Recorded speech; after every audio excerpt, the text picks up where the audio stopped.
हर खबर पर होगी आपकी पकड़। डाउनलोड कीजिए एबीपी लाइव ऐप। नमस्कार, स्वागत है आपका एबीपी न्यूज में। आपके साथ मैं हूं अखिलेश आनंद। विकास दुबे के आतंक का कल अंत हो गया। गैंगस्टर विकास दुबे के आतंक की कहानी कल खत्म हो गई। लेकिन क्या आपको पता है 2 जुलाई की रात कानपुर के बिकरी गांव में कैसे विकास दुबे ने 8 पुलिस वालों की हत्या कर दी थी? 2 जुलाई की रात विकास दुबे के घर उस छापे में शामिल बिठूर के एसओ कौशलेंद्र प्रताप सिंह घायल हुए थे। अब उनकी जुबानी सिर्फ एबीपी न्यूज पर सुनिए 2 जुलाई की खौफनाक रात की पूरी कहानी। कानपुर पुलिस के जाबाज पुलिस ऑफिसर आज हमें बताएंगे वो पूरी कहानी की आखिरकार 2 तारीख को बिखरू गांव में क्या हुआ था। हमारे साथ मौजूद हैं कौशलेंद्र प्रताप सिंह जो कि एसओ बिठूर हैं। सर, आप उस दिन टीम में मौजूद थे, क्या सूचना थी, क्या हुआ था, पूरी एक कहानी दर्शकों को जरा बताइए सर।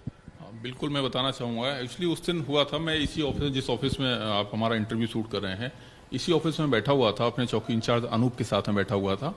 हम लोग लगभग डेली जो है एक दूसरे से मिलते थे। तो उसी दौरान अचानक जो है तकरीबन ये टाइम रहा होगा 12 बजे का टाइम रहा होगा, विनय तिवारी जो एसओ चौबीपुर थे, उनका मेरे पास फ़ोन आया था कि चूंकि वो मेरा बैचमेट भी है तो हम दोनों एक साथ वहाँ पे ट्रेनिंग किए हुए हैं। तो उसका फ़ोन आया कि भाई एक दबिश में चलना है तो आ जाओ। तो मैंने कहा ठीक है। तो मैंने कहा और कौन कौन है? तो बताया कि सीओ बिल्लौर साहब भी हैं और एसओ शिवराजपुर भी साहब हैं।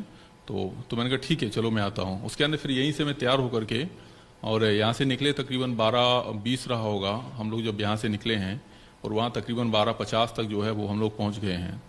तो यहाँ से मैं पहुँचा, यहाँ से मैं बेला क्रॉसिंग पहुँचा हूँ। तो बेला क्रॉसिंग के आगे जो है एसओ चौबीपुर और अपने साथियों के साथ में जो भी फोर्स उनके साथ में था, उनके साथ में हम लोग जब वहाँ पे पहुँचे हैं, तो जैसे ही वहाँ पहुँचे हैं तो उसके तकरीबन 200-250 मीटर पहले हम लोगों ने जो है वो गाड़ियाँ पार्क कर दी थी अपनी सभी।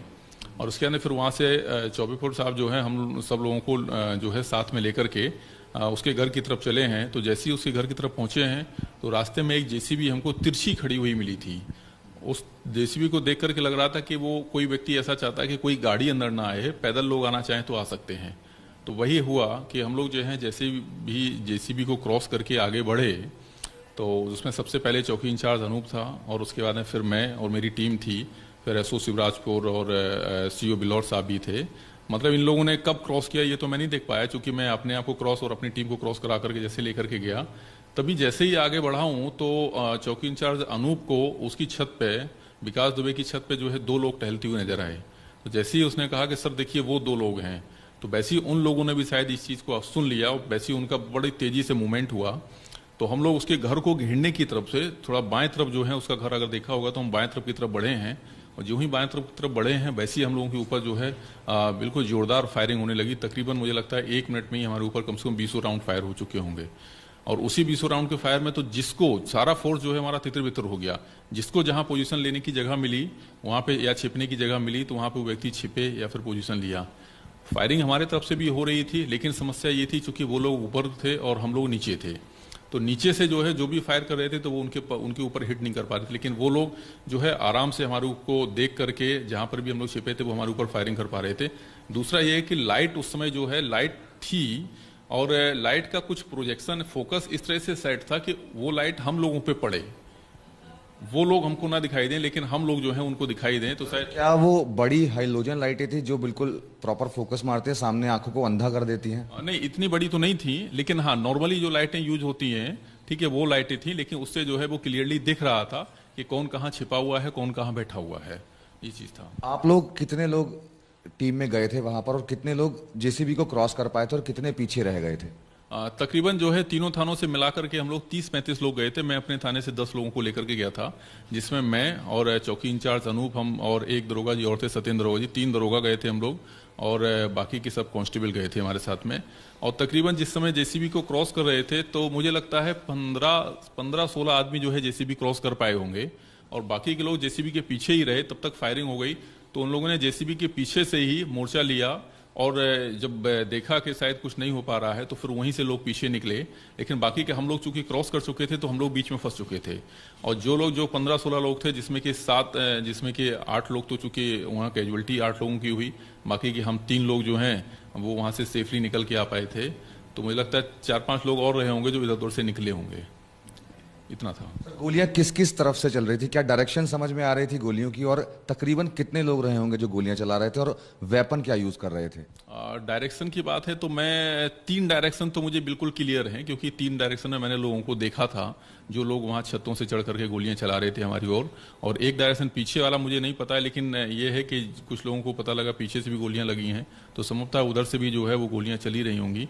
और देखा जाए कि तकरीबन जो है टोटल लोग कितने रहे होंगे, तो अंदाजा है 20 से 25 लोग तो आराम से रहे होंगे, क्योंकि 4-4, 5-5 लोग जो हैं वो एक जगह पे थे, तो इस तरह से 4 डायरेक्शन में 20-25 लोग रहे होंगे।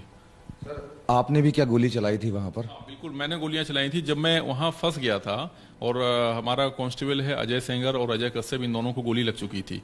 तो अजय सेंगर ने बताया कि सर मुझे पेट में गोली लग चुकी है। तो पेट की गोली चूंकि सीरियस गोली थी, तो उस समय जो है अब इनको निकालना भी था, तो उस समय मैं कवर फायर देते हुए इन लोगों को निकालते हुए सेफ जगह पे ले जाने के लिए, वहाँ पे एक ट्रॉली पड़ी हुई थी उसके पीछे जाने के लिए, तब मैंने इनके ऊपर फायर किया। लेकिन क्योंकि उनके और हमारे बीच की डिस्टेंस थी, तो हमारी पिस्टल की जो है गोलियां वहाँ तक नहीं पहुँच सकती थी। तो फिर भी मैंने किया कि शायद उससे जो है प्रोटेक्शन से ही डर जाएं, ये ही डर जाएं, निकल के आ जाएं किसी तरह से, तब मैंने फायरिंग किया। तो तकरीबन मेरा 5-6 गोलियां जो है मेरे से फायर हुआ। सीओ साहब किस तरफ थे उस वक्त जब आपके आगे, आप उनसे आगे थे या वो आपके पीछे थे? मैं सीओ साहब के आगे था, सीओ साहब हमारे पीछे थे। और लेकिन चूंकि भीड़ में तितर बितर होकर के वो जिस घर में चले गए या किस तरह से वो पहुंच गए, उनके और हमारे बीच में मात्र एक 4 इंची दीवार का फर्क था। मैं दीवार के बाहर था, सीओ साहब उस दीवार के अंदर थे। ये बात मुझे बाद में पता लगी जहां सीओ साहब की बॉडी मिली, कि उसी जस्ट दीवार के पीछे जो है मैं था, वो अंदर चले गए थे। सर आप फिर कैसे निकले वहां पर, और आपने शायद एक घायल सिपाही की जान भी बचाई, वो बहुत ज्यादा घायल हो गए, तो आप निकले किस तरीके से फिर वहां? मैं पहले तो चूंकि हम तीनों लोग जो हैं एक ही जगह पे थे, अब हम 3 लोगों के पास में जो है वेपन, मेरे पास ही मात्र एक था, हमारे दोनों कांस्टेबल के पास में कोई वेपन नहीं था। अब चूंकि अजय सेंगर को जो है वो गोली लग चुकी थी, पेट में गोली लगी हुई थी, उसकी गोली सीरियस थी।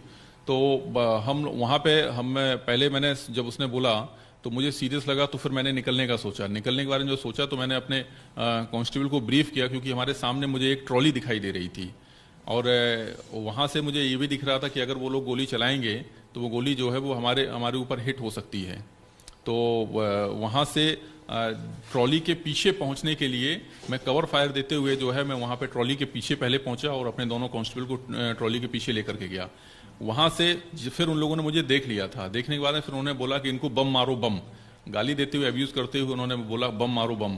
तो फिर हम लोग थोड़ा सा और घबराए कि चूंकि अगर बम आ गया तो ट्रॉली भी हमारा कुछ बचा नहीं पाएगी।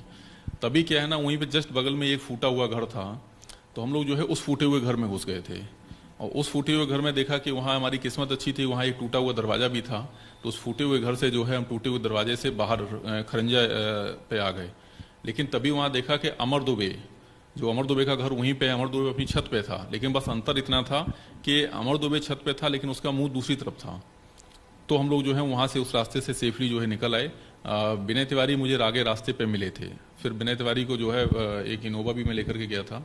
इनोवा की गाड़ी देते हुए, वो चाबी देते हुए, बाकी के अपने कांस्टेबल को गाड़ी में रख करके उसके बाद तब मैं हॉस्पिटल पहुंचा। ये आरोप लग रहा है कि विनय तिवारी काफी पीछे थे, वो जानबूझ करके पीछे रहे, उन्हें पता था कि क्या होने वाला है। तो क्या सिचुएशन थी? देखिए, पीछे का तो मैं जिस समय फायरिंग हुई उस समय तो नहीं बता पाऊंगा कि पीछे थे कि नहीं, लेकिन हाँ, जब गाड़ी से उतर के हम लोग जब चले हैं तो उस समय हम लोग सब लगभग सब बराबर चले थे, क्योंकि चौड़ा रोड था। तो चौड़े रोड पे आगे पीछे नहीं, लगभग सभी लोग बराबर चले थे। जो भी आगे पीछे की बात हुई है वो बात हुई है जेसीबी क्रॉस करने से लेकर के, कि जेसीबी, कुछ लोग जेसीबी क्रॉस कर गए तो वो आगे हो गए, जो लोग वहां रुक गए या शायद पीछे से क्रॉस किए तो वो पीछे हो गए। लाइट को लेकर के भी एक कहानी बनी हुई है कि लाइट थी गांव में उस वक्त या लाइट नहीं थी और लाइट बाद में गई, तो इस पर अगर आपको कुछ पता हो कि क्या हुआ था उस लाइट के बारे में बिल्कुल क्लियर है, क्योंकि जिस समय हम लोगों ने गाड़ी को अपनी पार किया हुआ था तो उस समय भी जो है स्ट्रीट लाइट आ रही थी, क्योंकि मुझे अच्छी तरह से याद है स्ट्रीट लाइट में की रोशनी में हम लोगों ने गाड़ी पार किया था। और जब हम लोग वहां पहुंचे हैं, पहुंचने के बाद जिस समय हम ऊपर फायरिंग हो रही थी तो वो स्ट्रीट लाइट आने की वजह से ही हमारा नुकसान ज्यादा हो गया, क्योंकि उस लाइट से जो है वो हम लोग दिख रहे थे और वो लोग छतों पे थे। तो लाइट उस समय नहीं गई हुई थी, लाइट आ रही थी। लाइट जो है वो शायद बाद में गई है और बाद में कटवाई गई है, लेकिन पहले जिस समय हम लोग मुठभेड़ पहुंचे हैं तो उस समय लाइट का ऐसा कोई इशू नहीं था, लाइट आ रही थी। कौशलेंद्र प्रताप सिंह वो जाबाज ऑफिसर जो घायल भी हुए, अपने साथियों की जान भी बचाई, और उन्होंने पूरी कहानी बताई कि किस तरीके से विकास दुबे और उसके गुर्गों ने पुलिस के ऊपर हमला किया। कैमरामैन आदर्श नायर के साथ मनोज वर्मा, एबीपी न्यूज, कानपुर।